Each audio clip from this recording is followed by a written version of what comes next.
everybody.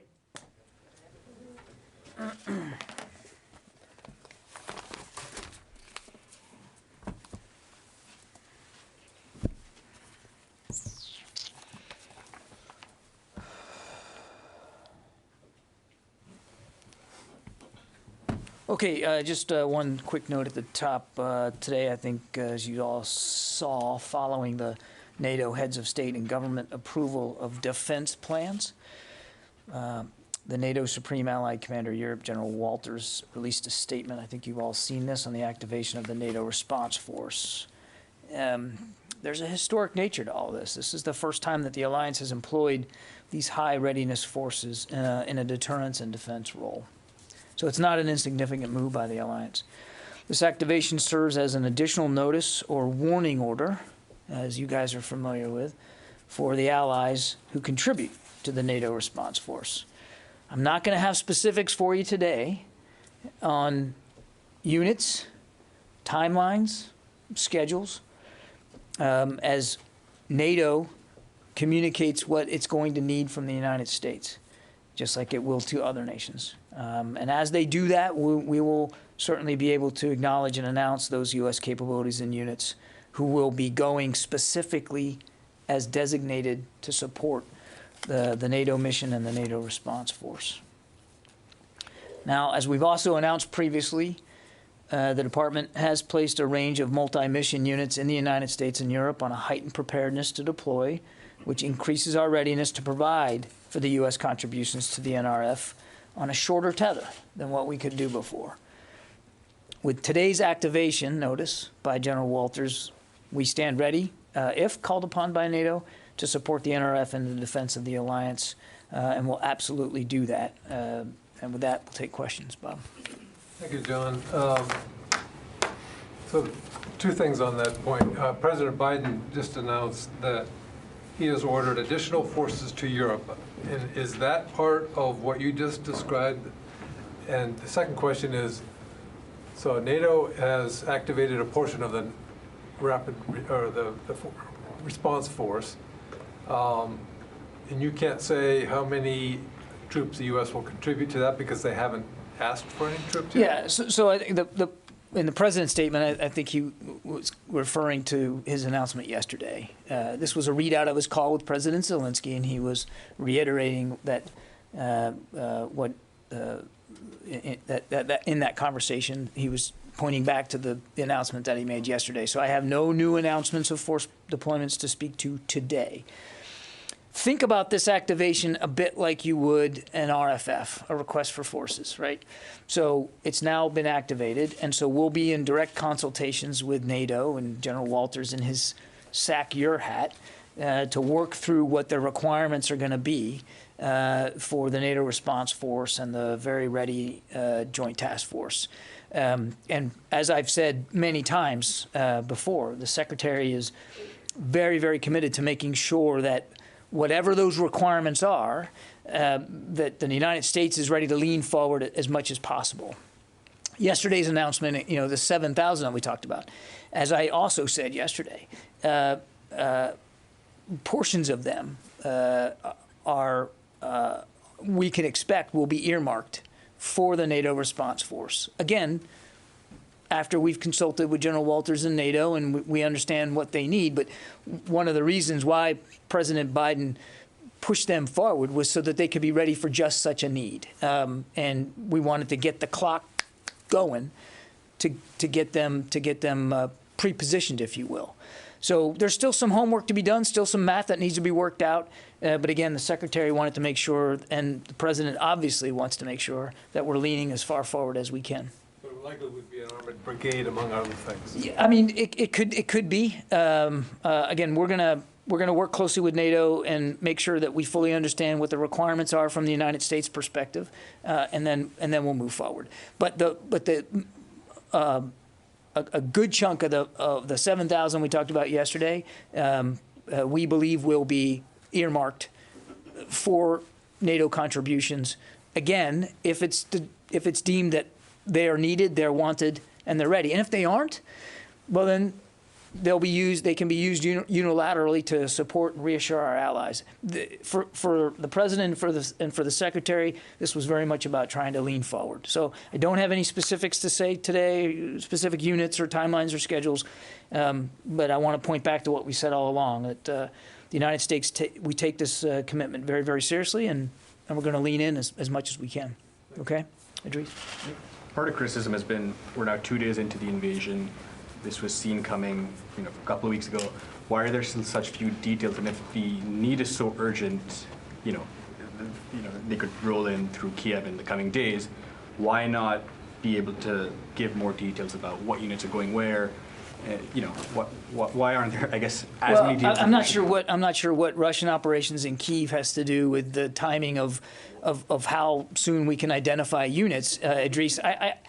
If I may, very politely, just challenge the premise here. We have been, the United States in particular, has been very forward-leaning in terms of reassuring allies.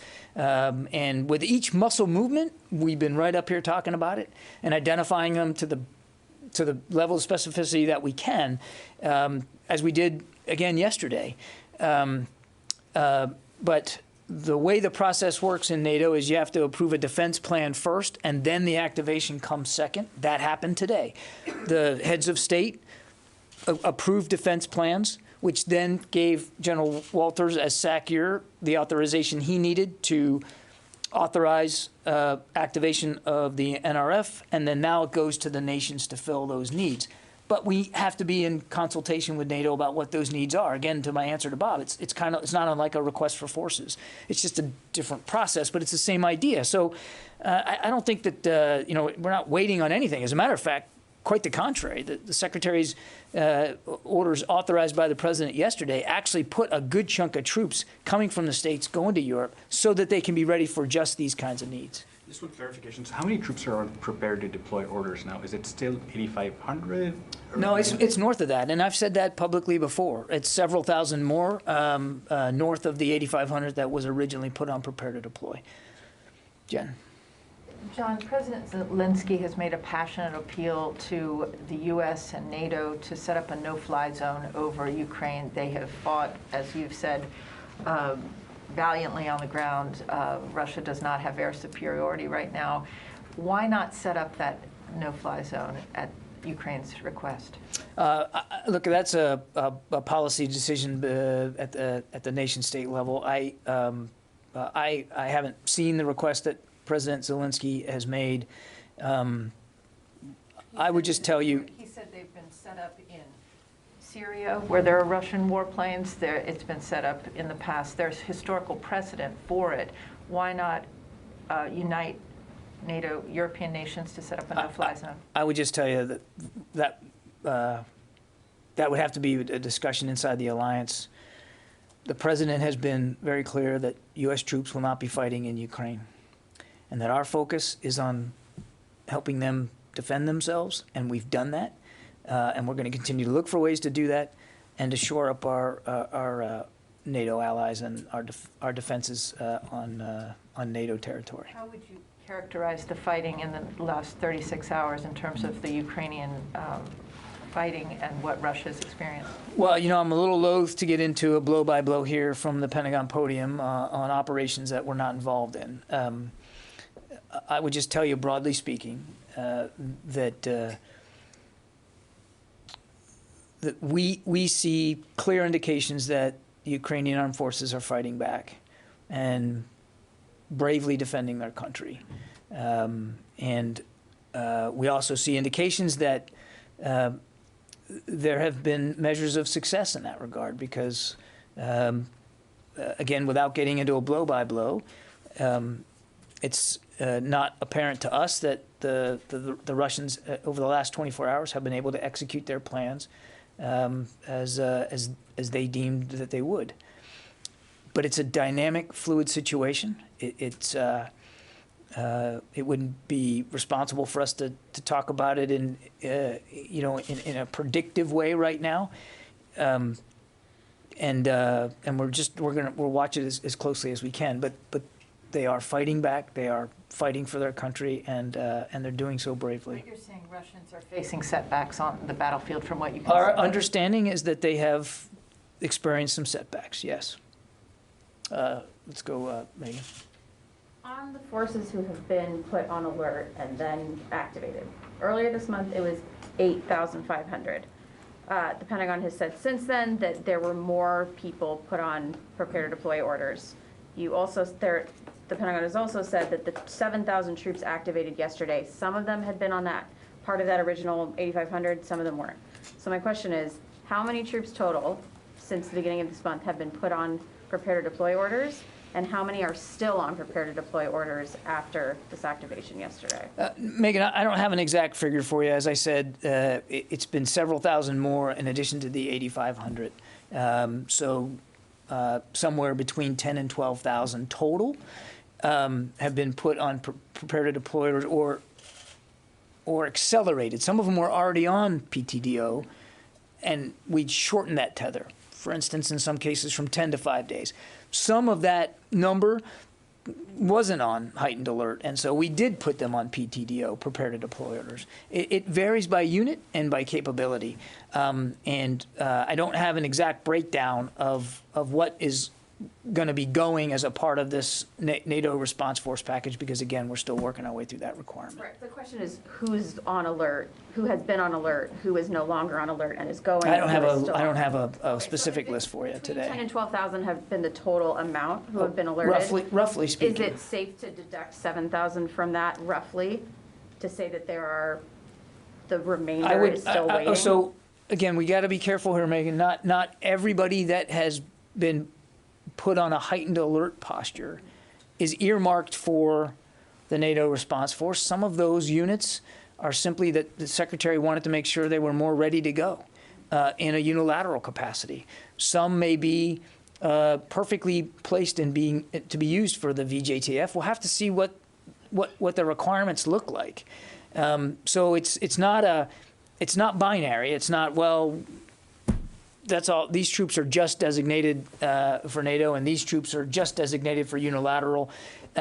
These units that the president announced yesterday, that 7,000, they could very well fit the bill for the NATO response force, and maybe they won't, and we'll have them ready in a three-point stance in case we need them from a unilateral perspective.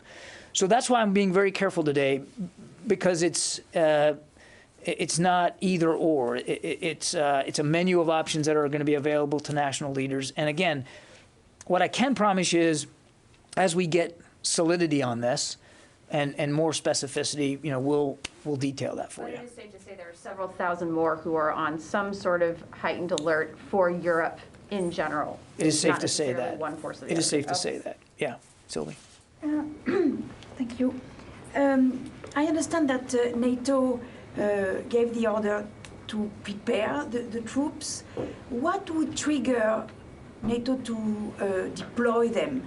Would it be Russian troops going to the west of Ukraine, or what kind of threat would trigger their effective deployment? That really is a decision for the NAC to make, for the alliance to make. It wouldn't be a unilateral U.S. decision. I think today's approval of the defense plan and the activation itself, as I said, is historic.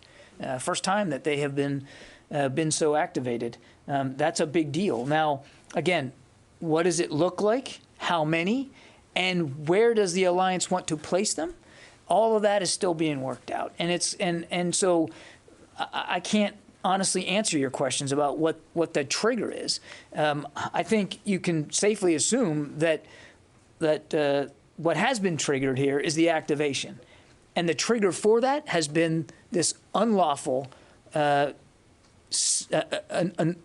invasion, again, by Russia into Ukraine. Yeah, Cassie.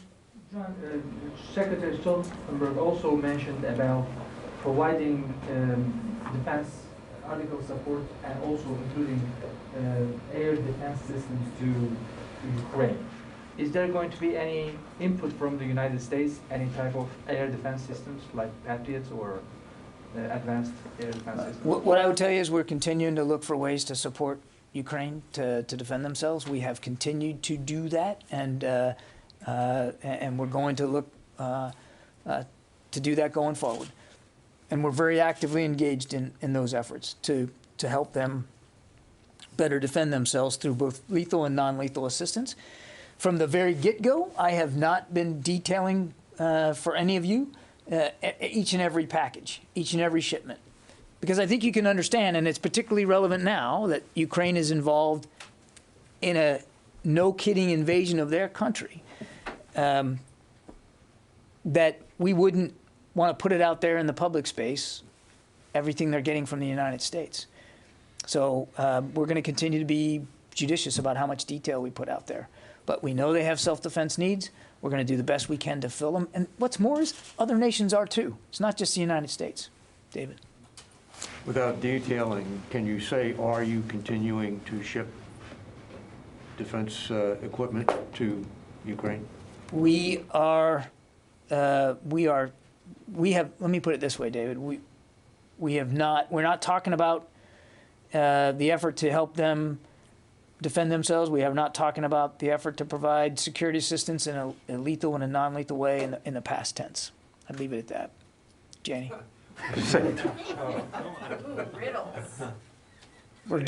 We're continuing to provide ways for them to defend themselves.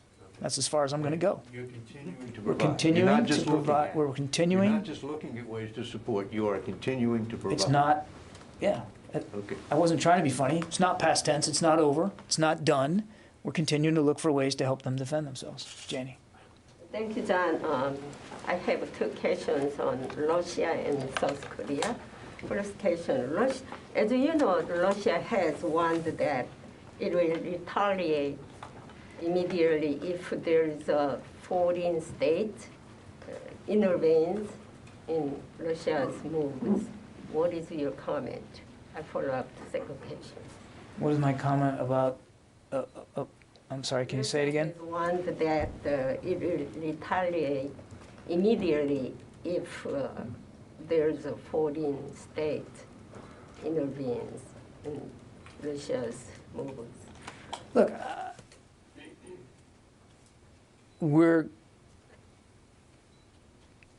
going to do everything that we need to do to defend our country. And as the president has said, we're going to do what we need to do to defend every inch of NATO territory. And we take those obligations seriously, both to the American people and to our allies. I just leave it at that. At the same time, second question, at the same time, Russia said if South Korea joined the sanctions along with the United States, it will not have the Korean Peninsula issues. How can you comment on this? Russia cannot have Korean Peninsula issues if South Korea join sanctions along with the United States. That means South Korea, you know that South Korea joined the sanctions with the United States. We welcome that. Russia warning that if South Korea doing this, they will not have. We welcome the comments made by our South Korean allies. We welcome their willingness to impose sanctions on Russia, as so many other countries are doing. And I think the message is very clear that Mr. Putin continues to isolate himself and his people by these reckless and unlawful actions. And so you're seeing out of South Korea what you're seeing so many other places in the world, where countries are making very clear, very demonstrably so, their condemnation of this invasion of Ukraine. And again, we welcome the contributions to that effort by South Korea. John, can I just ask a follow-up to David? Sorry.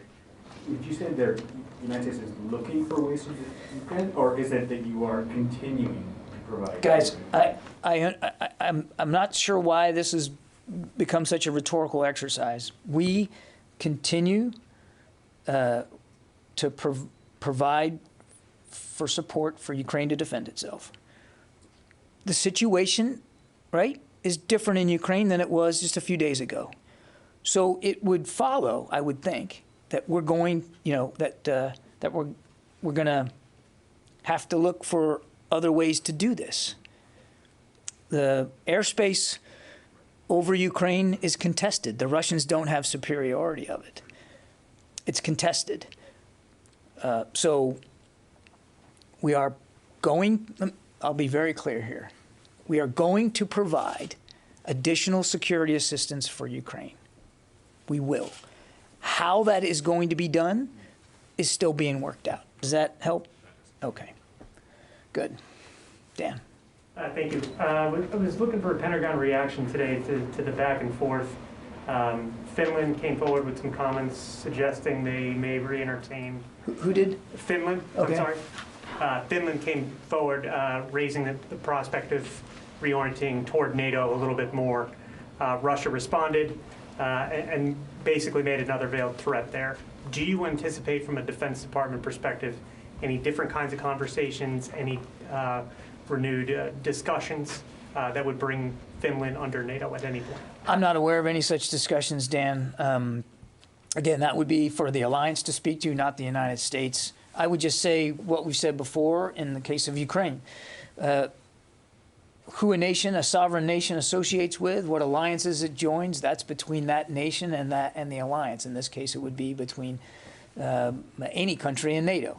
And Mr. Putin doesn't get a veto over that. He doesn't get to decide unilaterally on his own what an independent sovereign state chooses to do with its association and the alliances that it wants to join. So I don't know of any renewed conversations with respect to Finland. But again, that would really be between Finland and for the alliance to speak to, not the United States. Put another way, Ukraine was reorienting toward the West. They're paying dearly right now. Finland has raised similar prospects and are now also being threatened. Is there any straight line here that we should be addressing about threats on Finland and what that also would mean to Europe if there was a similar sort of operation on Finland? Well, certainly that would be extremely destabilizing. We don't have any indication that that's necessarily in the offing in terms of actual conflict there. And so I don't want to speculate about the prospects of that or what we would do if that happened. I would just say that we are right now in a situation where obviously the security of Ukraine is being threatened, but European security writ large is being threatened. And you've seen the alliance step up in ways that truly are historic and significant. And I think you're going to continue to see that going forward. If the Secretary said it best, I mean, Mr. Putin is getting exactly what he says he didn't want, a strong NATO on his western flank. And so without speaking to Finland specifically, we, number one, stand up for sovereignty and the territorial integrity of independent nation states. That's not going to change. And Mr. Putin, should he want to violate that in new ways, will find new costs, I'm sure, imposed upon him. Number two, our commitment to NATO is ironclad, and we're going to continue to look for ways to strengthen that. Okay? Let me go to the phones here. Abraham? Yeah, thanks so much for taking my call, John. Reports indicate that Kyiv could fall in as little as a day. Is the Defense Department doing anything to prevent Kyiv from falling? And then I have a second question. I don't have a prediction about what's going to happen to Kyiv, Abraham. And as I said, we continue to provide ways for Ukraine to defend itself, both from a lethal and a non-lethal perspective. And the other thing I'd say to that is you can see for yourself just an open press reporting, what your colleagues are reporting from the region, that Ukraine is fighting back. They are defending themselves. And as I said earlier to Jen, we certainly have seen indications that the Russians are not, in every case, making the progress that they thought they were going to make. What's your second question? Yeah, thanks. On any assessments about what Ukrainian air defenses remain intact? Thank you. I'm not going to get into a specific assessment about Ukrainian military capabilities. A, we don't have perfect visibility. B, even if we did, I don't think putting that out in the public when they're literally being attacked by a neighboring state is a smart move for us to make. Dimitri? Thanks, John. Thanks, John. A couple of questions. The first is whether you have any updates on the amphibious landing assault near Mariupol. And secondly, some European intelligence officials say that actually half of Russia's combat power that had amassed along the border has now moved into Ukraine. I know in the US there was a view that a third had moved in. Have you seen big numbers move in today? We have seen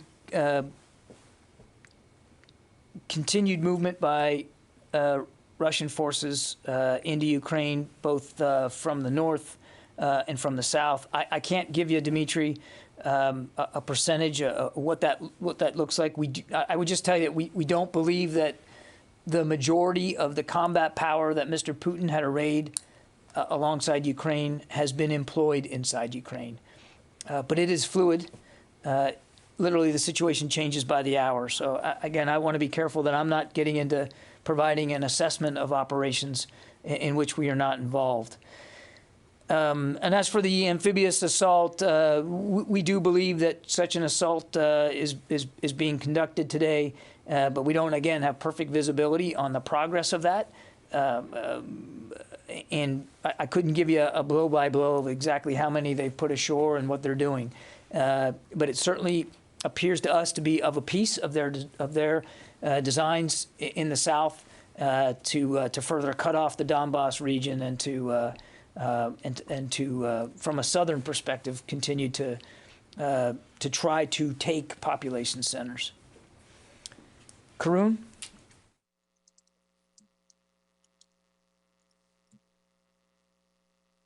Hi, John. Sorry, can you hear me? Can you hear me, John? I got you. Hi. Okay, sorry, I was going to take myself off mute.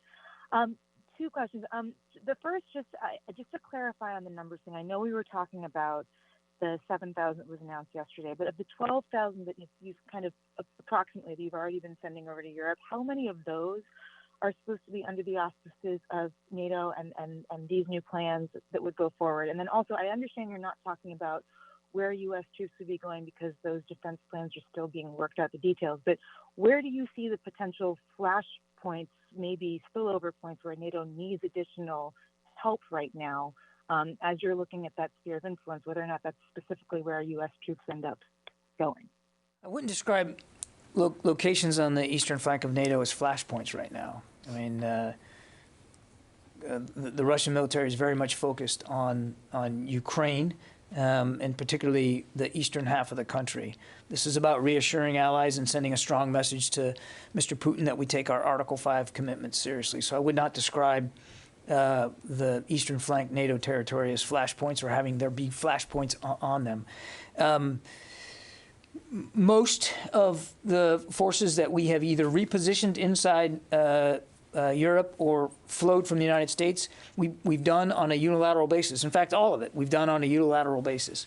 What I said yesterday and what I tried to say today was of the 7,000 that the president ordered yesterday, some of those will probably be earmarked for the NATO response force when we finally hash out the requirements with the alliance and what that looks like. And it was the Secretary's desire to get them moving, get them ready and get them moving and get them as pre-positioned as possible so that when we have all the requirements in place, when actual deployment orders are given for the NATO response force by the alliance, they'll be more ready to do that. Tara from Defense One. To clarify, is that 7,000 as a separate silo from the 12,000 that are there that will stay unilateral, or are we kind of cross-counting numbers and pools of U.S. troops? Talk with Megan. It's not binary. We have the Secretary has shortened the tether on roughly 10 to 12,000. Some of those 10 to 12,000 are going to be earmarked for the NATO response force. Again, it's going to depend on what the capabilities are requested and what's the need, and then we'll go from there. Some of them he put on prepare to deploy orders or shortened tethers simply because he wanted them available for unilateral U.S. action. We have to work this out with NATO, and when we do, we'll have a better sense of who's going where and what they're going to be earmarked for. It is entirely possible, for instance, that units that are in Europe on unilateral orders, depending on what NATO needs, could be moved off of that and into the NATO command structure. Again, we're still working our way through that right now. So it's an unsatisfying answer, but it's an honest one. We simply don't know what that breakdown is going to be. Let's see. Tom Squitieri, Talk News. Hi, John. Good afternoon. Thanks. I have two questions. My first one is, as well as you understand the Pentagon's view on this, does the NATO readiness force only apply to NATO nations, or could they go to places like Sweden, Finland, or Moldova? These troops that we have provided and that we will continue to look at providing are earmarked for NATO territory. Paul McCleary, Politico. Wait, John, I had two questions. My second one is, is the Pentagon considering pulling out the National Guard trainers that are now in Moldova? I know of no such plans. Paul McCleary. Hi, John. I'm on the line still waiting. If I could get my question in. This is Tara. Thank you. How concerned is the building that this conflict could potentially spill over to the eastern flank countries? Putin has not been completely clear what his intent is and whether his intent maybe extends beyond Ukraine. I'm just wondering if in any of the conversations with counterparts with Russia, have they clearly communicated that their intent stops at Ukraine? It is, you said it actually in your question, it's not entirely clear if Mr. Putin has designs beyond Ukraine. And it's because that's not perfectly clear that we continue to look for ways to bolster our NATO capabilities and to reassure our allies. I mean, one of the reasons we're doing this is because we want to make it clear to him that we will defend every inch of NATO territory. I'm sorry, Paul, go ahead. War. John, just one follow-up. Is there any concern that this could grow into a regional war? I think there's no reason for it to be a war now, Tara, and it shouldn't have been. Mr. Putin had diplomatic options on the table that he decided to ignore and to invade Ukraine regardless. So there should be no reason why there's a war now. There is obviously one. Clearly, that's evident. We need to make sure, and we will make sure, that it's very clear that we're going to defend every inch of NATO territory. I'm not going to speculate about what the future holds because it is not perfectly clear where Mr. Putin is going here. We want to make it clear that he will not be able to threaten in any tangible way our NATO allies.